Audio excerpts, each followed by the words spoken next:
तो कर रहे हैं। केवाईसी जमा कराइए, आप केवाईसी जमा कराओ, आपसे बात करेंगे। पाल क्या साहब केवाईसी जमा करेंगे? कराइए जरा। क्या आप बात कर लेंगे? केवाईसी क्या कर लेंगे? फिर बात करते हैं कि मैं ईमानदार हूँ, अपनी कंपनी ईमानदार है, कौन ईमानदार है। केवाईसी जमा कराओ फिर बात करते हैं। तुम्हारी ईमानदारी तो बिना तुम्हारे केवाईसी की जुबान कोई पे जवाब नहीं मिलेगी, कोई जवाब नहीं मिलेगा। केवाईसी जमा कराइए पहले। सर चारा क्या है पाठक किसी को बताने की सर जरूरत नहीं है, और चारा ने सर कितना पैसा जितनी लोगों का बात डुबाया है किसी सर को बताने की जरूरत नहीं है। सबका जितनी बातें ये फर्जी सब बोलते आज रहते नहीं तो हैं। कल सबको पता चल जाएगा कि किसका किसने डुबाया। अरे थोड़ा बोलना बंद करोगे? किसी और को बोलने दोगे? सिर्फ चले आओगे बक बक करने के लिए।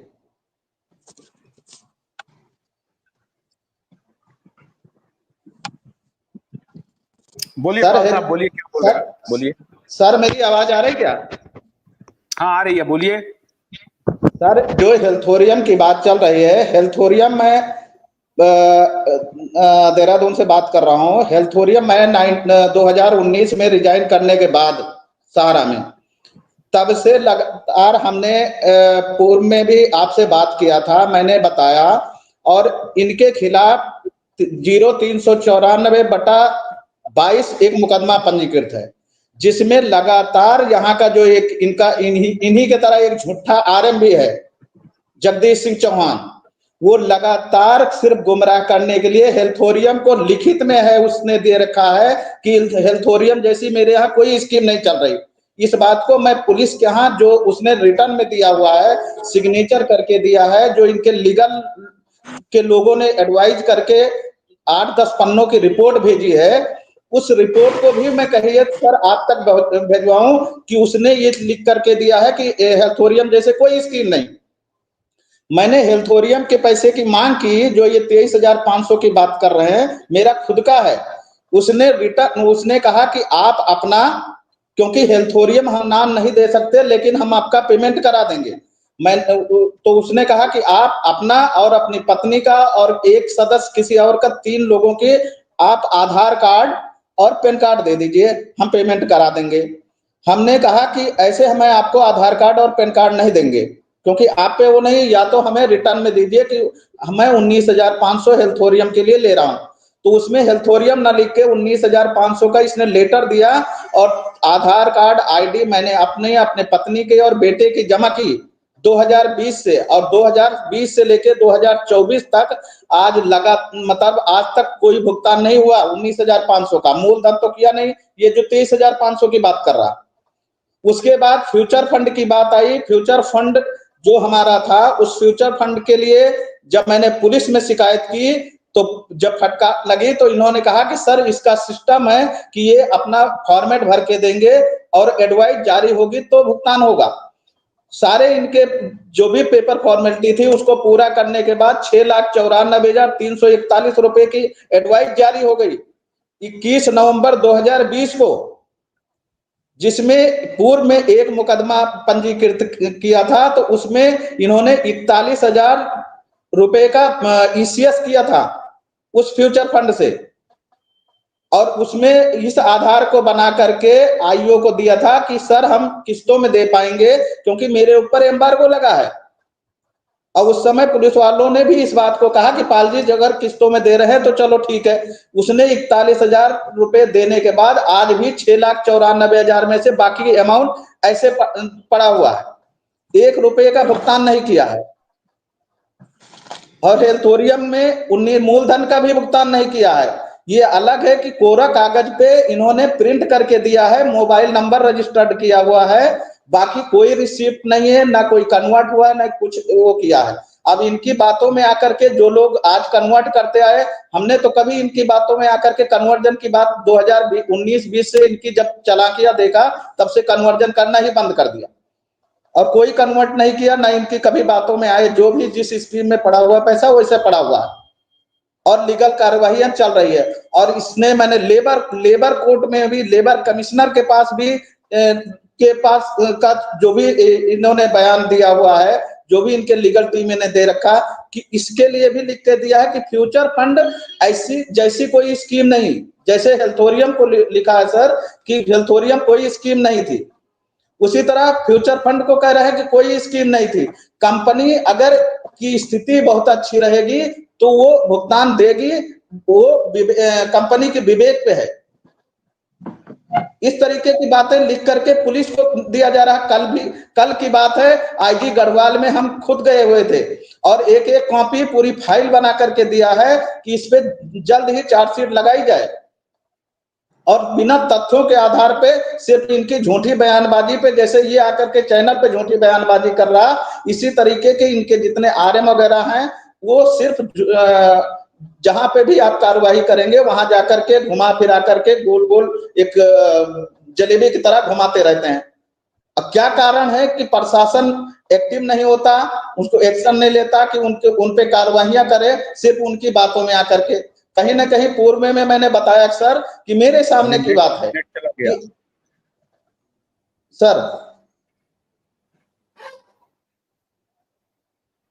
कुछ कह रहे हैं? हेलो,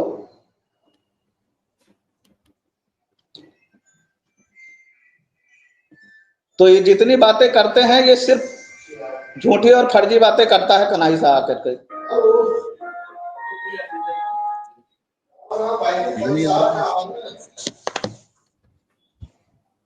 कैमरे पे हैं हम।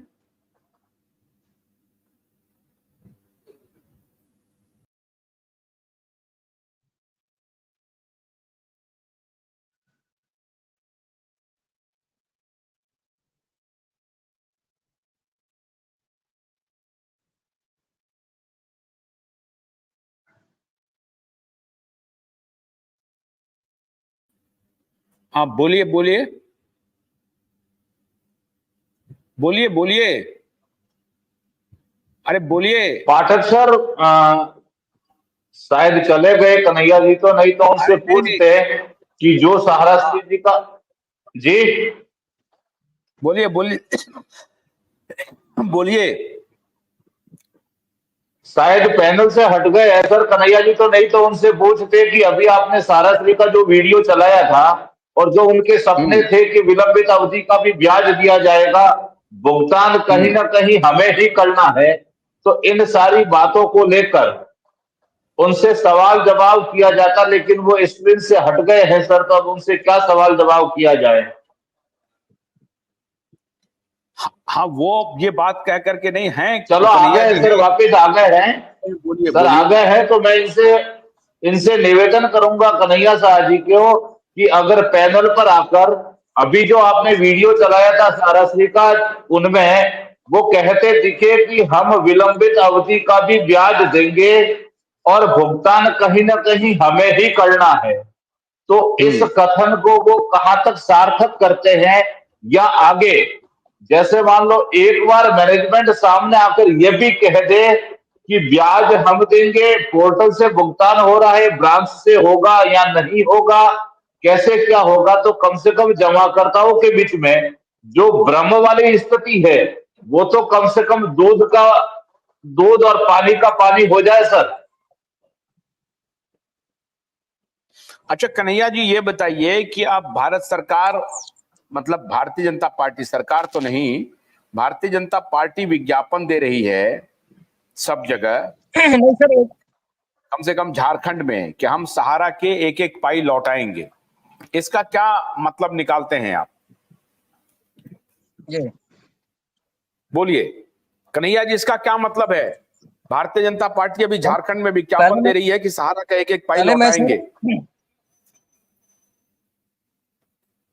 पहले मैं सर ये पाल जी का जरा जवाब दे दूं। हाँ पाल जी, आप केवाईसी कब जमा करा रहे हैं? क्या चीज?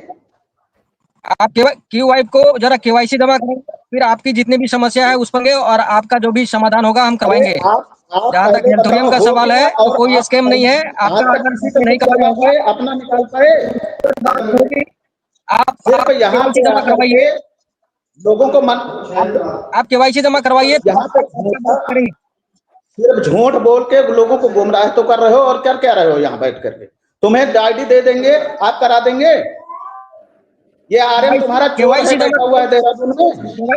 केवाईसी जमा करा दीजिए, फिर बात करेंगे। जो 1,000 रुपए लेकर के डिफेंसी हटा रहा है। केवाईसी जमा करवाइए, फिर सारा समस्या का समाधान हो जाएगा। मैंने केवाईसी नहीं, सारा चीज होगा। तुम्हारा आरएम जो है लेटर दे रखा है लिख करके, और 3 आईडी जमा कर रखा हूं कि 3 पार्ट में जो है हेल्थोरियम का पैसा आएगा, 3 पार्ट में आएगा, और तीनों लोगों के पैन कार्ड आधार कार्ड दे रखा। पूछो ना, तुमको पता नहीं है देहरादून में तुम्हारा आरएम बैठा हुआ है सहारा का चोर। हम सर इनका केवाईसी ले लीजिए, फिर बात करते हैं सर। ठीक है, आप अपना केवाईसी भेज दीजिए कन्हैया को, हम फॉरवर्ड कर देंगे और आपकी समस्या का समाधान करेंगे। बात होगी। नहीं सर, हम भेज देंगे कि अनर पे भेज दें, ये क्या कराएंगे? ये तो जैसे यहाँ आकर के झूठ बोलते हैं वैसे झूठ बोल रहे हैं। ये मेरे आधार कार्ड का दुरुपयोग कर सकता है, पैन कार्ड का दुरुपयोग कर सकता है, कैसे हम विश्वास कर लेंगे? जब इसके आरएम पे नहीं, जिसने लिखित में लेटर दे रखा उस पे नहीं विश्वास किया जा सकता। उसने 4 साल से घुमा रखा। मैं पुलिस को जो बयानबाजी दिया है लिखित में सिग्नेचर से, वो कह रहा कोई हेल्थोरियम मेरे यहाँ नहीं थी, कोई फ्यूचर फंड का भुगतान का कोई वो नहीं है कि कंपनी अगर प्रॉफिट में नहीं रहेगी तो फ्यूचर फंड का भी भुगतान नहीं होगा। देंगे आपको रिटर्न में, मांग लीजिए। यहाँ पे कह रहे हैं कि बहन की उनको शादी करनी है जनवरी में, तो कोई भुगतान हो सकता है क्या? मुकदमा है 0394/22, इसका वो निकाल लीजिए। यहाँ जो आईओ हैं उनसे सारा डिटेल मंगा लीजिए कि कितना आरएम तुम्हारा फर्जी है। तुम्हारी तरह जैसे तुम झूठ बोलते हो वैसे यहाँ वो भी बैठ के झूठ बोलता है।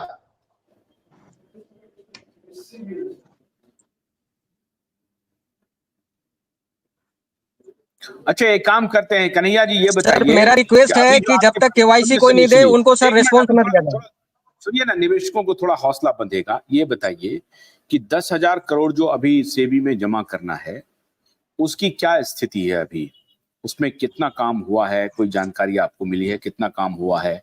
या और जो उपाय किए जा रहे हैं सहारा प्रबंधन की तरफ से लोगों के पैसे को लौटाने के लिए, ऑफिस खोलने के लिए, उसके बारे में प्रगति बताइए तो लोगों को थोड़ा कुछ हौसला जगे। कोई पुख्ता जानकारी है क्या? है तो बताइए।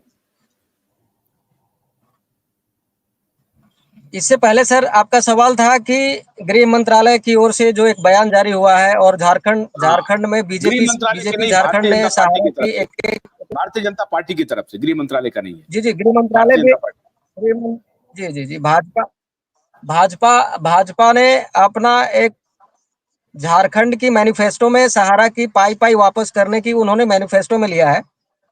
मैं आपके चैनल पर बहुत बार बोल चुका हूं कि सहकारिता मंत्रालय कोऑपरेटिव सोसाइटी की जितनी भी भुगतान है, चारों सोसाइटियों का भुगतान करने की वो पहले ही गारंटी ले चुके हैं।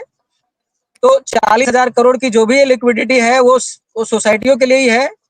इसलिए कहीं से भी आज अगर भाजपा या सहकारिता मंत्रालय अगर गारंटी ले रहा है तो सर इनको समझना चाहिए कि ये अगर गारंटी लिया गया है तो ऐसे तो नहीं लिया गया है।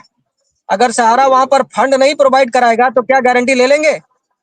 क्या सरकार अपना बेल आउट पैकेज जारी किया है क्या आज तक कि हम बेल आउट पैकेज जारी करके और सहारा के निवेशकों का पैसा दे रहे हैं? तो वो सहारा ही के द्वारा ही दिया जा रहा है और सहारा की प्रॉपर्टी को देख करके ही दिया जा रहा है। इसलिए इन्वेस्टर को तो बिल्कुल आज की डेट में इन्वेस्टर कितना सेफ है आप इसी से अंदाजा लगा लीजिए कि सहारा के पैसा कितना सुरक्षित है, इन्वेस्टरों का पैसा कितना सुरक्षित है।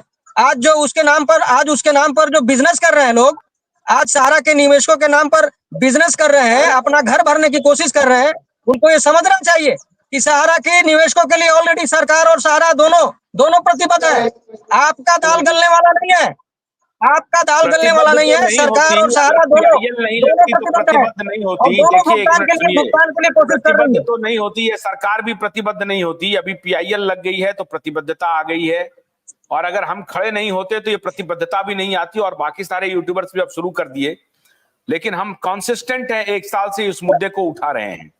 वरना तो सहारा ये सारे लोग नहीं, मैं इसका मतलब ये नहीं मैं कह रहा हूं कि मैं विरोध में खड़ा हो गया हूं, नहीं, मैं तो कह रहा हूं कि सहारा अच्छा काम कर रही है, करना चाहती है, लौटाना चाहती है, मैं उनके साथ खड़ा हूं। लेकिन हम इसको और थोड़ा सा गति दे रहे हैं कि इसको लौटाने का काम थोड़ा सा बढ़ाइए आगे, विश्वास पैदा करने की कोशिश कर रहे हैं, लोगों में भरोसा जगे। आज सर, क्या आज ये सारा विडंबना विकास नहीं तो क्या है? आज ये विडंबना नहीं तो क्या है सर? आज भी 40,000 करोड़ के करीब कैश लिक्विडिटी होने के बावजूद भी आज जिस तरह से माहौल बनाया जा रहा है सहारा के खिलाफ, ये क्या है? आज भी सहारा 8 सोर्स, सर आप अभी जो वीडियो चलाए उसमें सहारा श्री ने आपको बताया कि 8 सोर्स हमारे फॉरेन से रिलेटेड है, 8 सोर्स एमी वैली से रिलेटेड है, और जितने भी फंड आएंगे वो लाखों करोड़ में आने वाले हैं। तो इसका मतलब ये नहीं है कि सर वो जो सोर्स है, वो 8 सोर्स जो बिजनेस है एमी वैली से रिलेटेड, वो नहीं होने वाले, पैसा नहीं आने वाला, ऐसा नहीं है। 40,000 करोड़ को तो सर पहले बंटवा लीजिए। 40,000 करोड़ बंटने के बाद सहारा यही है, सहारा के बिजनेस भी यही है, सहारा की प्रॉपर्टी भी यही है, सहारा कहीं जाने वाली नहीं है, और एक एक दिन का इंटरेस्ट के साथ रिटर्न एक करेगी। मिनट रुकिए ना, नहीं एक मिनट, जब 40,000 आरएम करोड़ से रुपए कहाँ लेकर पर है? ऊपर तक चोरू बैठे हैं, नियति नहीं है पेमेंट देने की, एक मिनट तो रुकिए होगा यार, कहाँ से? पाल साहब 40,000 सर। करोड़ रुपए कहाँ है लिक्विडिटी? 15,000 करोड़ ही कह रही है ना सरकार मेरे पास है, 10,000 करोड़